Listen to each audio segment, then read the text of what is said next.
Bueno, les decía entonces en el video anterior que en este siglo V a.C. hubo tres dramaturgos que se distinguieron por encima de los demás. No solamente por la gran cantidad de obras que escribieron, sino también por la calidad de las obras que ganaron muchísimos concursos y además innovaron cada uno a su manera. Estábamos hablando entonces de estos tres dramaturgos, que es Thespis, ¿se acuerdan? Ya el siglo VI a.C., de la innovación de poner una voz, pero acá van a estar, en orden cronológico, Esquilo, Sófocles y Eurípides.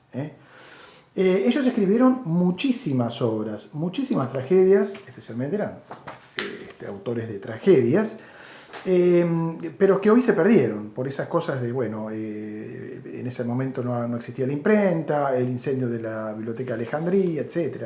Distintos factores que hicieron que se perdieran, ¿no? La gran cantidad de las obras. Con decir que de los centenares de obras que escribió cada uno de ellos, solamente tenemos 7 tragedias de Esquilo, de Sófocles hay alrededor de 12 tragedias, si no me equivoco, y 19 de Eurípides. Eso es todo lo que tenemos. Sin embargo, han pasado a la fama, igual con esa poca cantidad de tragedias que tenemos actualmente. Las innovaciones. Recuerdan que Thespis había sacado una voz. Bueno, Esquilo pone 2 voces en el escenario, es decir, 2 personajes más el coro. Sófocles agrega en escena 3 personajes. Esto no quiere decir que haya nada más que en toda la tragedia 2 personajes o 3 personajes, sino en escena, en un mismo momento, simultáneamente. Cuando Thespis tenía una voz y el coro que le contestaba, Esquilo pone hasta 2 personajes en el escenario y el coro que le contesta. Sófocles agrega un personaje más, 3 personajes en escena y el coro. Y Eurípides no es que le agrega otro personaje más en escena, sino que Eurípides se caracterizó por, de algún modo, humanizar más a los personajes, porque hasta ese momento eran muy solemnes, lo vamos a ver con la lectura que les voy a recomendar al final de estos videos. Y entonces lo que hizo fue humanizarlos, bajarlos un poco a tierra, ¿no? Esa sería la innovación de Eurípides. Bueno, siguiendo entonces con la evolución. Dijimos, siglo V a.C. en Grecia, luego va a venir Roma, ¿no? Es decir, un poco la caída de esta civilización griega, que va a pasar todo el legado cultural, humanístico, hasta científico, de algún modo, va a pasar a Roma, ¿no? El gran imperio romano, que se caracterizó justamente por su máximo esplendor en el siglo I a.C., el siglo de Augusto, ¿no? En ese siglo tenemos también una gran cantidad de obras que se dieron a conocer, aunque los romanos no se caracterizaron tanto por la tragedia, ellos eran mucho más prácticos y iban siempre para el lado de la comedia, reírse y pasarla bien y nada más, ¿no? Pero hay importantes comediantes de esa época. ¿Qué pasó a partir del cristianismo? Ya entramos en el cristianismo, siglo I, y continuamos luego hacia la Edad Media, siglo IV en adelante, ¿no? Hacemos un gran salto temporal. Pero ¿qué pasó? Con la llegada del cristianismo, todas estas obras, todas estas obras clásicas, ¿no? de greco-romanas, de Grecia y de Roma, de algún modo perdieron cierta legitimidad, perdieron cierta validez. Hablaba de dioses en los que la gente no creía. Por lo tanto, desaparecieron. Y con la desaparición de esas obras desaparece el teatro en general, tal como estaba establecido hasta ese momento, ¿no? Es decir, pasó a ser a lo mejor el circo romano en un momento, pasaba a ser otra cosa. Inclusive, bueno, a lo mejor esas pequeñas representaciones a medida que entramos en la Edad Media y profundizamos y avanzamos en la Edad Media, esas representaciones que se hacían pueblo, por feriantes, como lo habrán visto, por ejemplo, en el Jorobado de Notre Dame, ¿se acuerdan? ¿No? Esas representaciones con clowns, con sketch, ¿no? Cosas así, con pequeñas farsas, ¿no? Obras muy pequeñas, pero no el teatro como estaba, o como se entendía o como se concebía en la antigüedad. Habrá que esperar entonces, con esto desaparece esta primera etapa del teatro y habrá que esperar muchos años, ya avanzada la Edad Media, ¿no? y llegando, yo diría, siglo IX, X,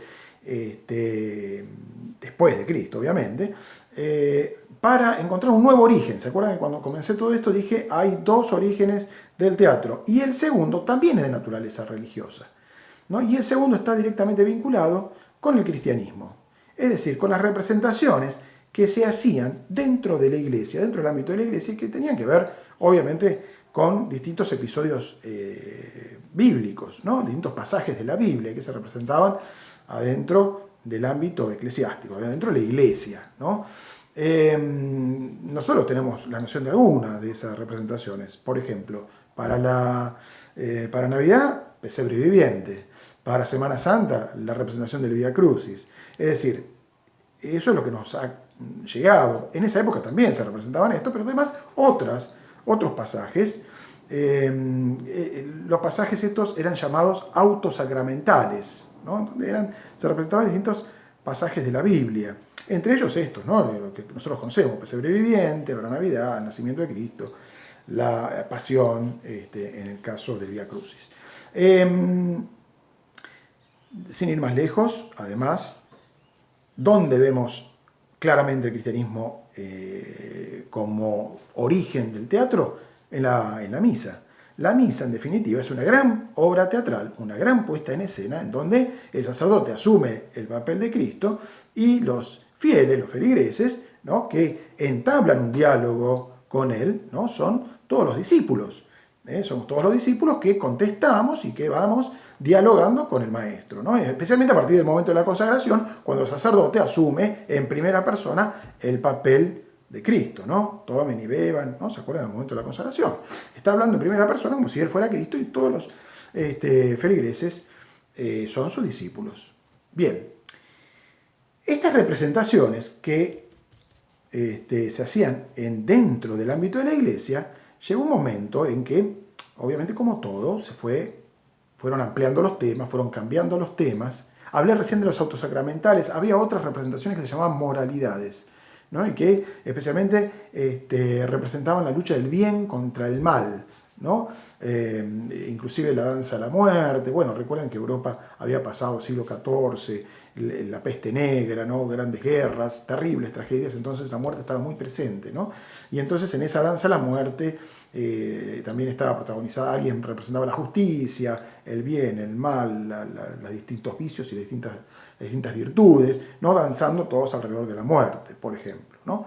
Eran las llamadas moralidades, ¿no? Autosacramentales, moralidades, y ya hacia fines de la Edad Media comienzan a innovarse en otros temas que no tienen nada que ver con lo religioso, y entonces la representación sale de la iglesia por una cuestión del uso del lenguaje, de los temas, etc., ¿no? Ya cuando hay un lenguaje muy soez no se puede representar dentro de la iglesia, y entonces se sale del ámbito de la iglesia y se representa enfrente. ¿Se representa dónde? En la plaza, donde estaban enfrente de la iglesia, siempre había una plaza. De modo que ahí ya hay una independencia nuevamente del teatro con respecto a su origen religioso, ¿se entiende? Y a partir de ahí comienza la organización del teatro otra vez, ¿no? También a veces propiciado por el Estado. Ustedes habrán escuchado hablar muchas veces del teatro isabelino en la época de Isabel, la época de Shakespeare, ¿no? O en el siglo de oro español, ¿no?, la época de Cervantes también, ¿no? Grandes autores, Lope de Vega, Calderón, que eran también auspiciados, propiciados por los reyes, ¿no? En parte para que a lo mejor entretener a la gente, por otro lado también para entretenerse ellos, ¿no?, toda la realeza, y también para que mientras se entretiene a la gente, lo mismo de siempre, ¿no?, pan y circo, así no se dan cuenta de cuánta miseria viven. Pero bueno, organizado, bien, como lo pueden ver a lo mejor en la película Shakespeare apasionado, Shakespeare in Love, ahí pueden ver claramente cómo era el teatro, ¿no?, el teatro de madera, ¿no?, pero ya un lugar exclusivo para el teatro como lo conocemos, y además, bueno, el coro ya quedó absolutamente alejado, ya había dejado de existir, ni bien termina el teatro clásico, ¿no? El papel representativo del coro como un personaje más ya dejó de ser, acá menos todavía, ¿no? Ya a partir de ahí se elimina totalmente la participación del coro, ¿no? Y se acerca más a lo que conocemos como el teatro moderno actual, ¿eh?